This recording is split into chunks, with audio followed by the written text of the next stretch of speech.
Dios los bendiga mucho. Gracias, muchas gracias por visitarnos aquí en Temas Bíblicos. Este video, como usted debe saber, se graba para la gloria de nuestro Señor Jesucristo y la edificación de usted. No tenemos otro propósito, que yo sepa, no hay otro propósito. Y mire, siempre trato de abordar temas de interés para el mayor número de hermanos y hermanas. Aún gente que no se ha entregado al Señor, pueden hallar bendición si ponen su corazón en esto que les voy a compartir. Porque hoy tengo un tema especial que ha sido, para muchos es atractivo, hasta es emocionante. Pero se abusa y ha dado lugar a muchos errores, muchos dolorosos errores. Y este tema que hoy les comparto con mucho gusto en este video de Temas Bíblicos es: ¿debemos los cristianos pedir señales? Ese es mi tema. ¿Debemos los cristianos pedir señales a Dios? Mire, esto de las señales va muy ligado con echar suertes, pero muy ligado, muy estrechamente unido. Y antes que nada, déjeme definir qué es eso de señales para ver si hablamos de lo mismo. Por señales debemos entender hechos imposibles de realizar, imposibles de suceder. Contra toda estadística, contra toda lógica, sucedían hechos que Dios permitió en el Antiguo Testamento. Fíjese, ya aquí le doy a usted una pauta. En el Antiguo Testamento hay casos muy especiales, muy conocidos. Aún gente que no conoce de la Biblia sabe de estos casos. Por ejemplo, cuando Abraham, ya anciano, siente que la muerte está cerca y no quiere que su hijo Isaac se case con las mujeres de ahí de la tierra donde él vivía, y le pide a su criado, a su mayordomo, que se llama Eliezer, que vaya a la tierra de él, hasta allá, hasta la antigua Caldea, a conseguir una esposa para su hijo Isaac. Ya Sara había muerto.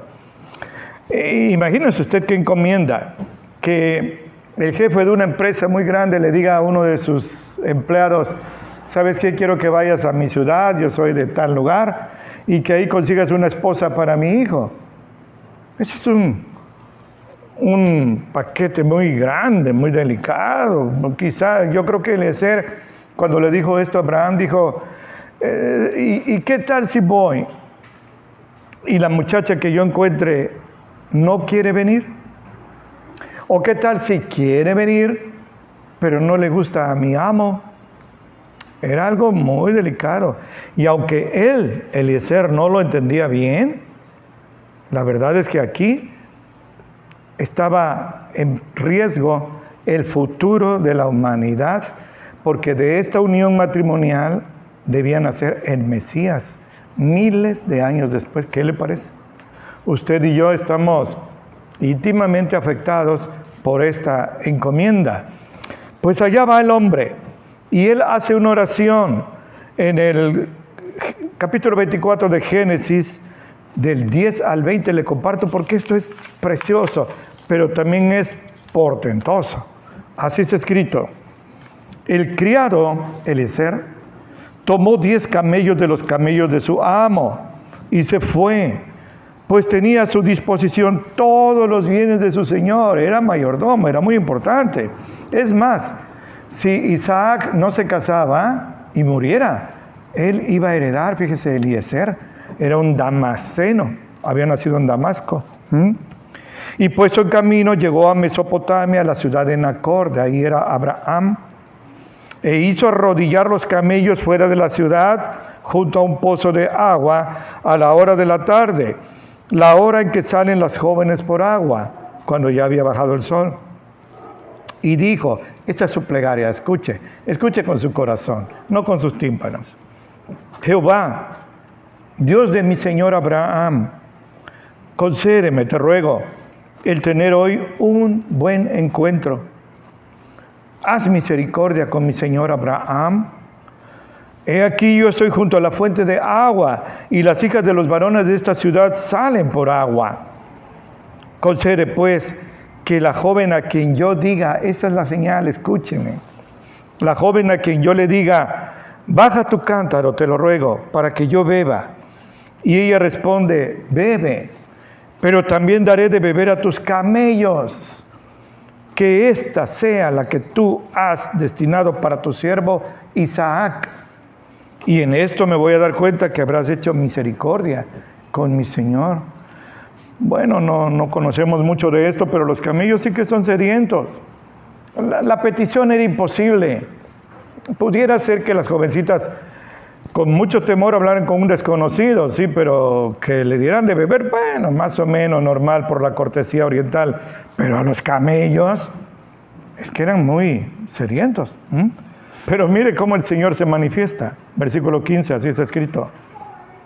Aconteció que antes, fíjese, antes que él acabara de hablar, todavía estaba orando.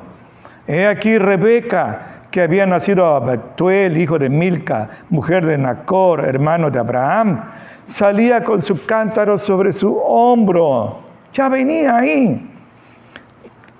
No era una mujer fea, dice el 16, y esa joven era de muy hermoso aspecto, virgen, a la que varón no había conocido, la cual descendió a la fuente, llenó su cántaro y se regresaba ya, había cumplido con su papá. Entonces el criado corrió hacia ella y le dijo, te ruego que me des a beber un poco de agua de tu cántaro. Yo creo que el corazón de Eliezer palpitaba de más. Y ella le respondió, bebe, Señor mío. Y se dio prisa a bajar su cántaro sobre su mano y le dio a beber. Habían unas vasijas ahí. Y escucha, esto es glorioso. Y cuando acabó de darle a beber, le dijo, también para tus camellos sacaré agua hasta que acaben de beber. No le iba a dar de beber a un perrito, eran varios camellos, era una caravana.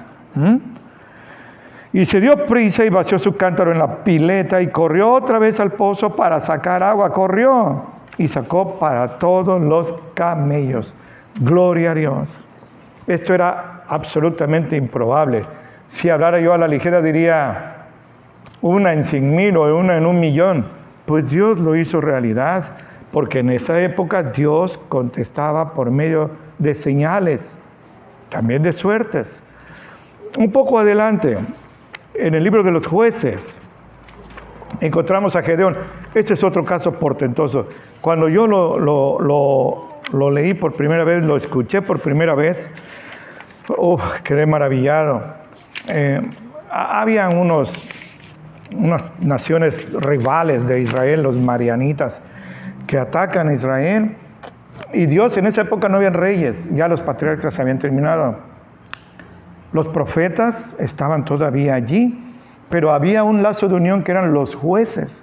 Y Dios levanta un gran juez que era Gedeón. Y Gedeón, aunque Dios le dice que vaya y que Él lo va a respaldar y le va a dar la victoria, él tiene esta duda. No juzguemos a Gedeón, él tiene esta duda porque su ejército, si se le puede llamar así, eran campesinos, era nada comparado con las huestes que venían ahí por miles. Ni se podían contar de tantos que eran los marianitas. Pero él le dice al Señor, Señor, dame una señal de que me vas a dar la victoria. Le comparto Jueces 6, 36 al 40. Así es escrito, y gócese. Gedeón le dijo a Dios, si has de salvar a Israel por mi mano, como has dicho, he aquí yo pondré un vellón de lana, la piel de un cordero, sobre la era, sobre el terreno.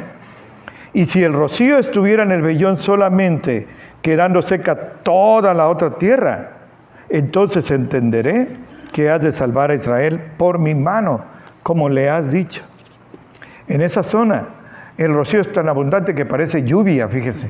Entonces, Gedeón le pone a prueba al Señor, le pide una señal. Toma una piel de un cordero, de un carnerito, y la pone ahí, es el vellón. Dice, Señor, si mañana amanece todo, como le he compartido, todo está seco, pero el vellón está mojado, entenderé que tú me vas a dar la victoria. ¿Y qué cree? ¿Qué cree? Pues gócese leyendo esto porque fue de la vida real. Así es escrito. Y aconteció así, gloria a Dios, porque como se levantó de mañana, exprimiendo el vellón, sacó de él el rocío un vaso lleno de agua. Aleluya. Dios se humilló a concederle esta petición, esta señal a su siervo Gedeón para que fuera a pelear contra los madianitas. Pero la historia no termina ahí. Gedeón, pues tenía temor, casi era un suicidio ir a pelear. Gedeón le dijo a Dios: no te enojes, no se encienda tu ira contra mí si aún hablo otra vez, pero prueba otra vez ahora con el vellón. Te ruego que todo esté seco en el vellón y el rocío esté en toda la tierra, en todo el campo. Ahora al revés. ¿Y qué cree? Versículo 40. Así está escrito. Y aquella noche lo hizo Dios así, porque la sequedad fue solo en el vellón y en toda la tierra estuvo el rocío. Aleluya. Imposible, sí, imposible. Pero para Dios no hay nada imposible. Guarde eso en su corazón. Lucas 1:37, así le dijo el ángel a María, que era virgen, que iba a quedar embarazada. ¿Cómo si soy virgen? Ninguna cosa es imposible para Dios.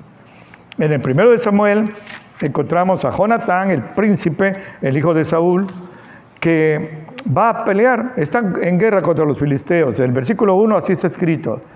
Un día sucedió que Jonatán, el hijo de Saúl, le dijo a su criado que le traía las armas, su escudero: ven y pasemos a la guarnición de los filisteos que están a aquel lado. Pero no se lo hizo saber a su padre. Ese Jonatán sí que era valiente, Ven y vamos ahí donde estaban acampados los filisteos. Los filisteos los odiaban.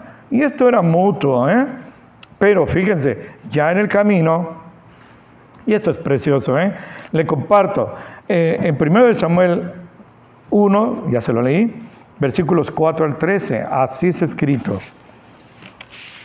Entre los pasos por donde Jonatán procuraba pasar a la guarnición de los filisteos, había un peñasco agudo de la una parte y de otro de la otra parte. El uno se llamaba Boses y el otro Sene.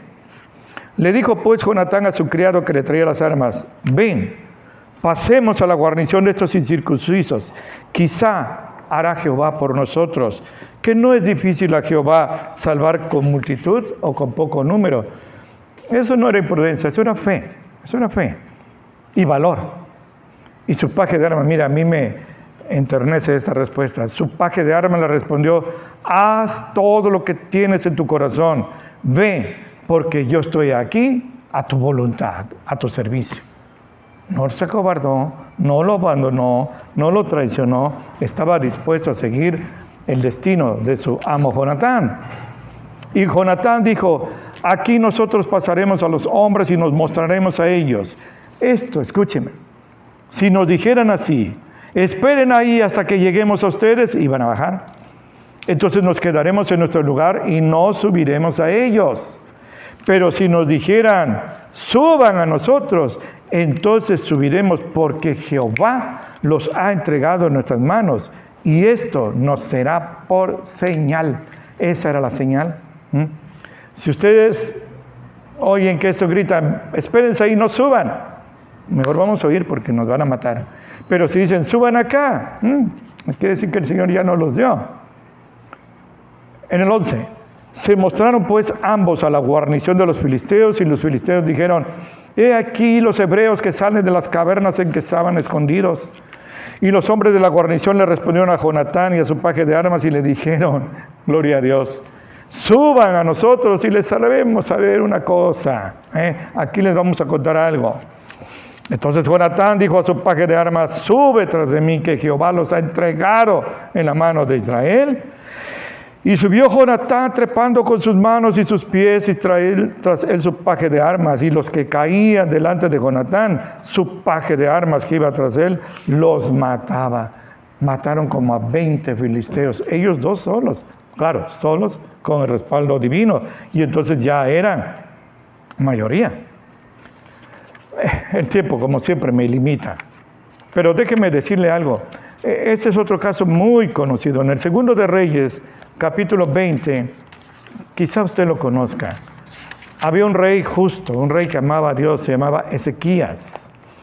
Y Ezequías, dice la Escritura, que cayó enfermo de muerte.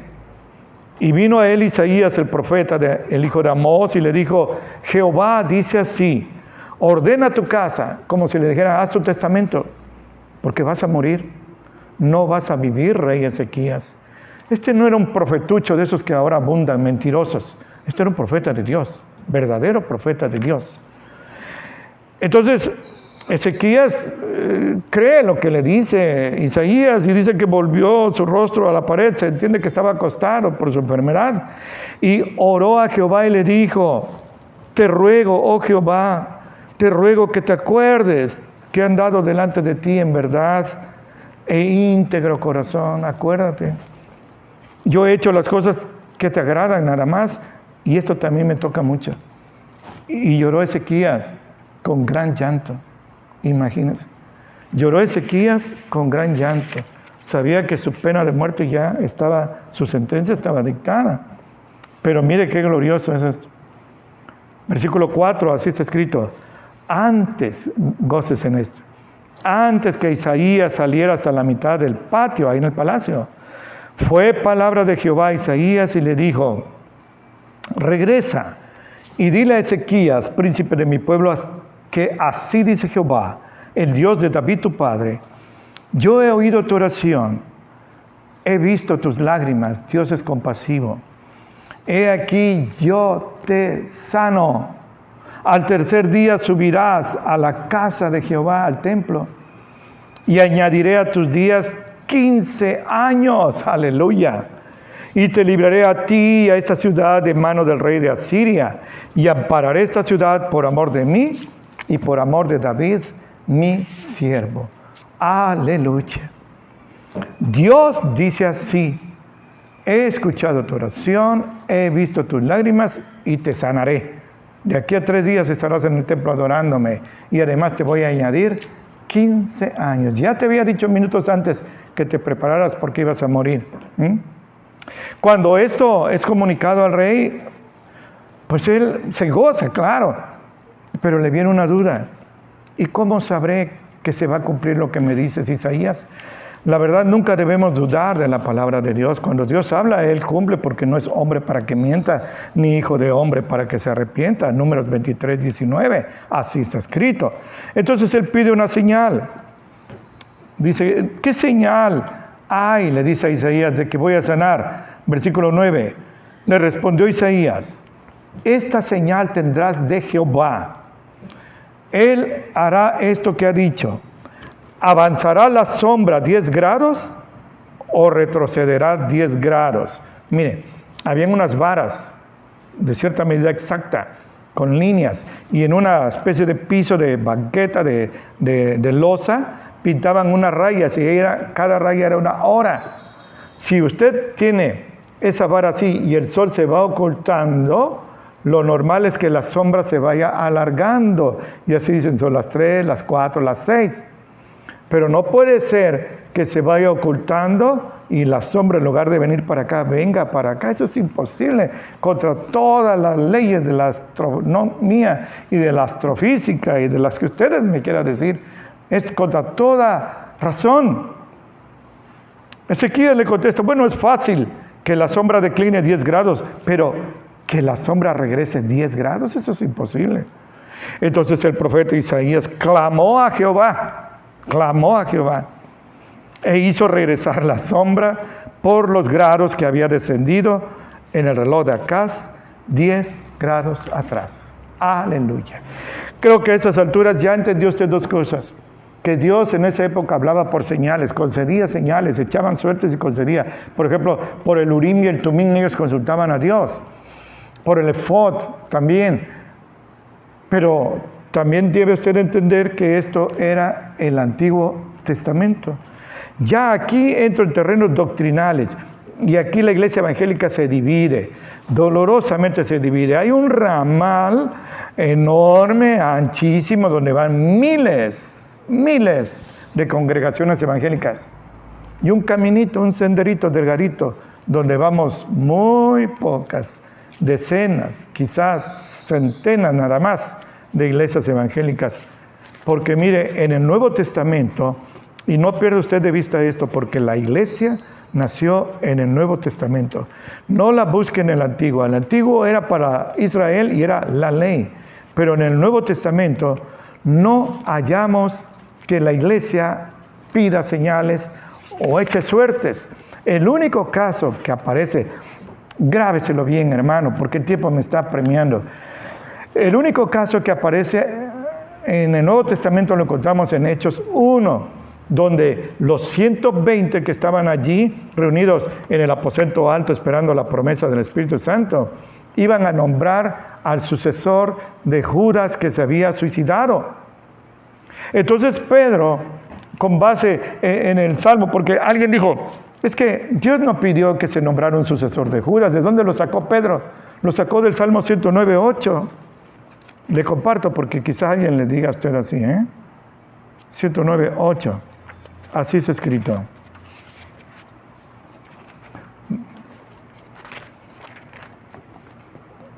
Así es escrito.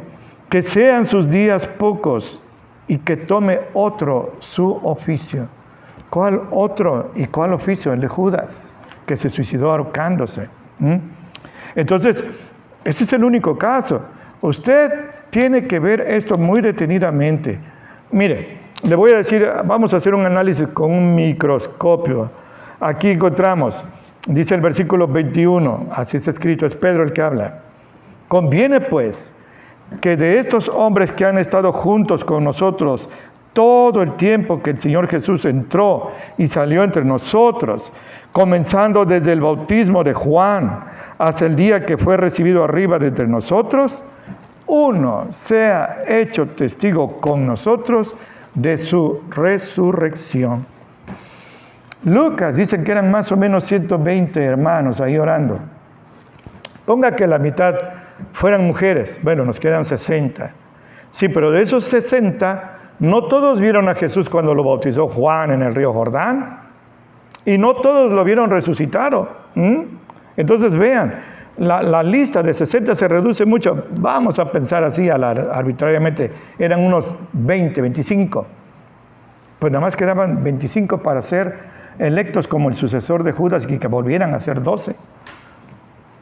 Vea esto, así está escrito. 23. Y señalaron a dos. ¿Quiénes señalaron? Los apóstoles. Señalaron a dos. Ellos escogieron a dos.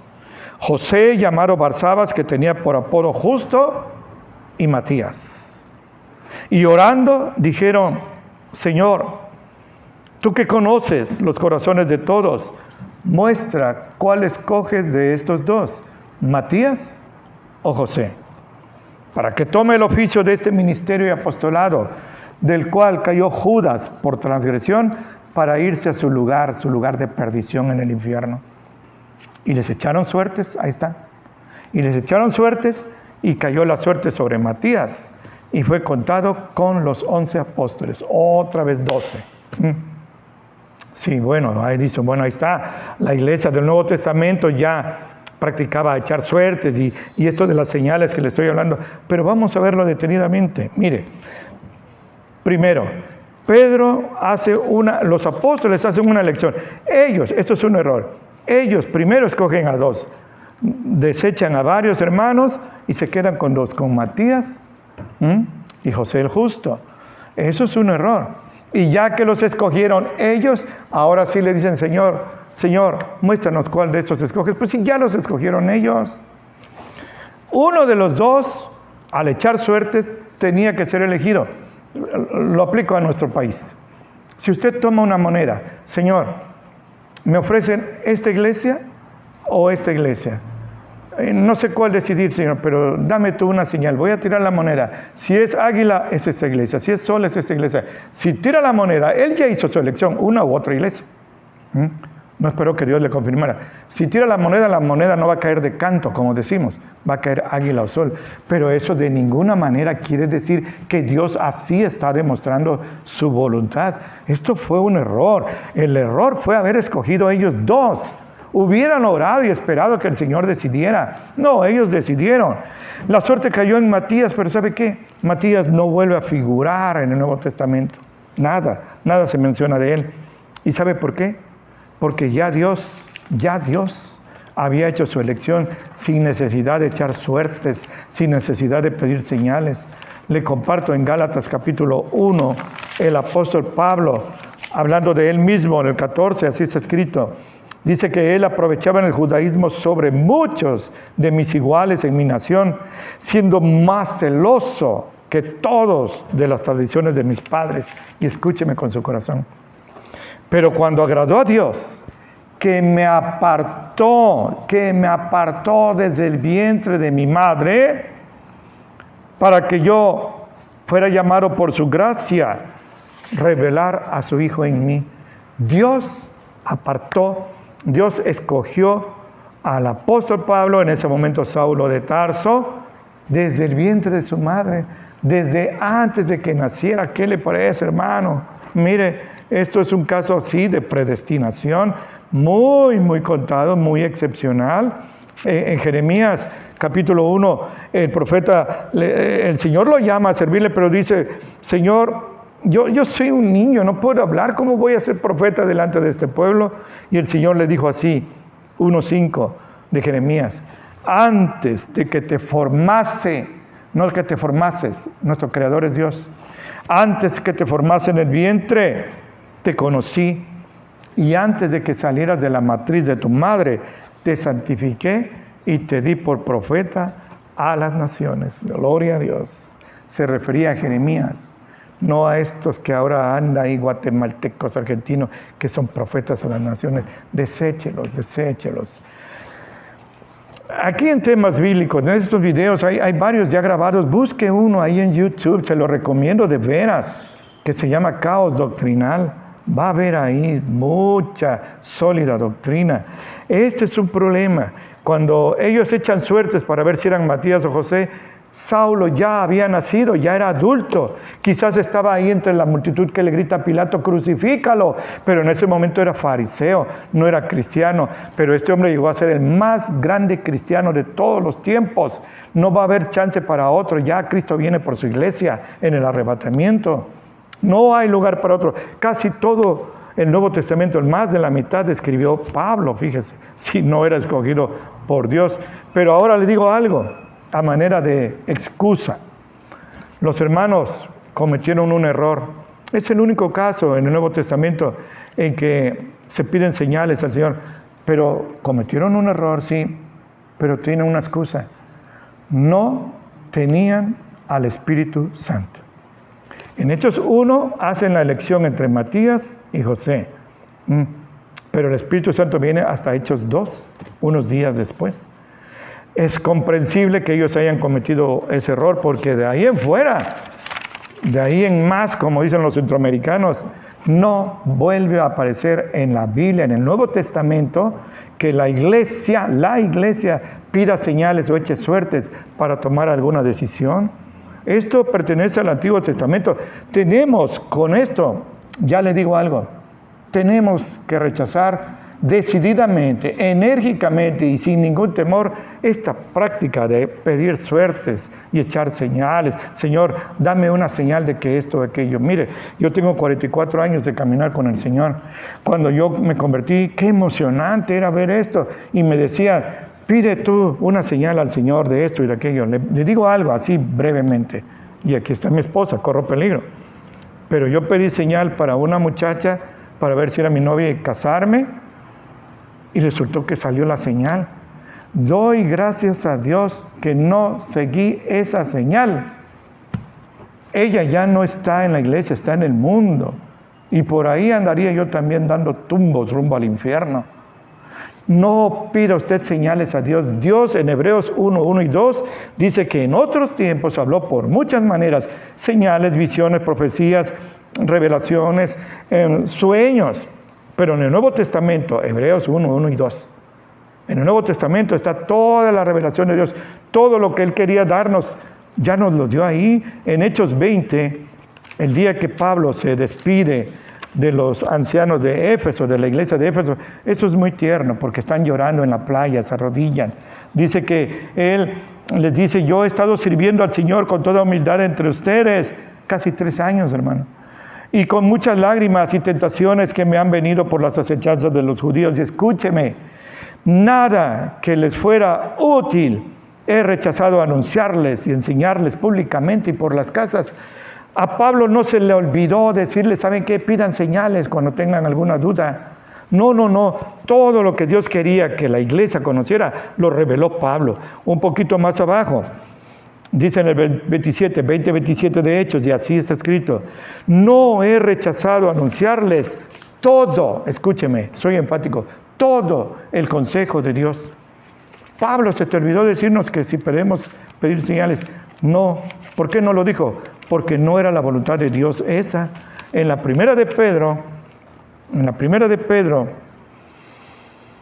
capítulo 1, le comparto.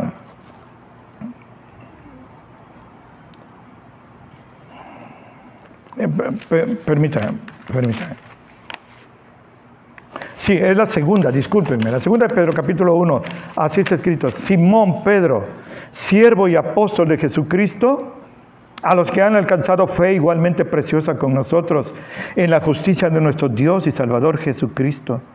Que la gracia y la paz les sea multiplicada en el conocimiento de Dios y de nuestro Señor Jesús. Escúcheme.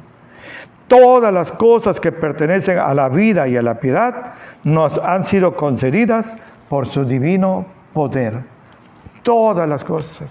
Dios no se reservó algo ahí guardadito en secreto y hasta con mala intención para nosotros. Todo lo que teníamos que saber, Dios lo reveló.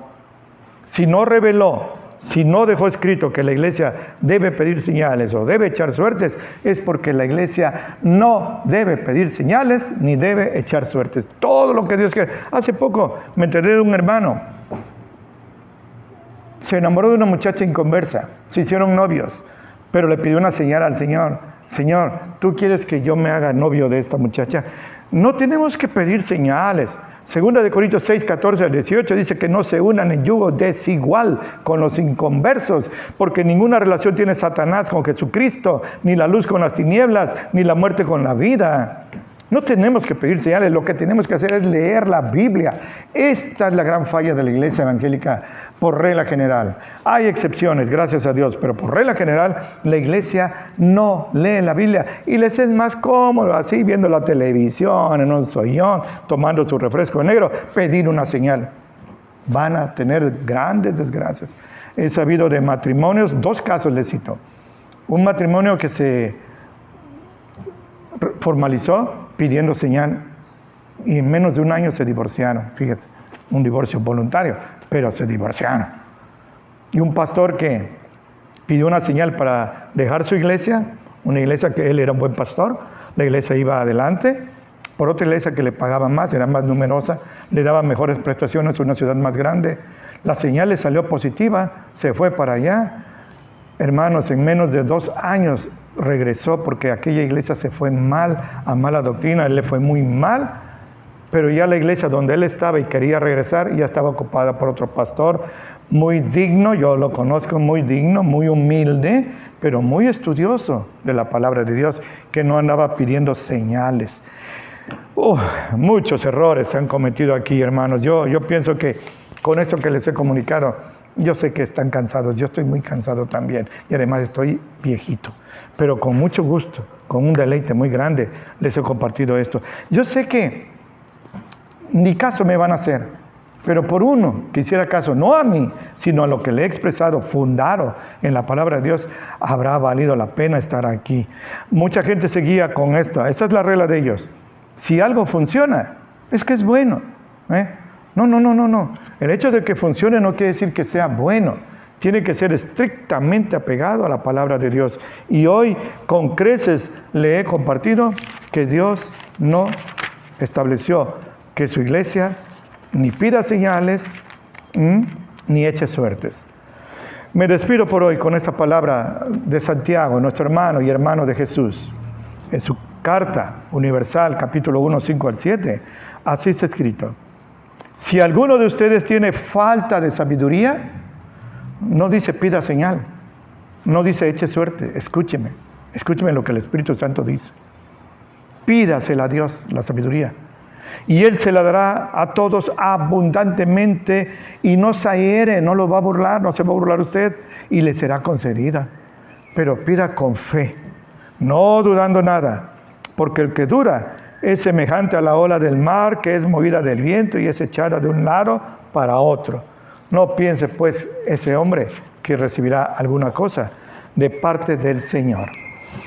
Ha sido para mí un privilegio servir al Señor, un deleite servirle a usted. Me reitero a sus órdenes, ahí aparece un celular. Hábleme, me va a dar mucho aliento saber que usted me escucha, pero además algún punto que no quedó claro. No nos vamos a dar a golpes, hablamos en paz, en el espíritu de amor y llegaremos a una conclusión con una explicación más amplia. Así, mirándolo a los ojos, le estrecho fuertemente la mano, le doy un abrazo fracturante, le ruego al Señor que atalaye entre usted y yo ahora que nos vamos a separar y como siempre le imploro que lo bendiga mucho en Cristo Jesús.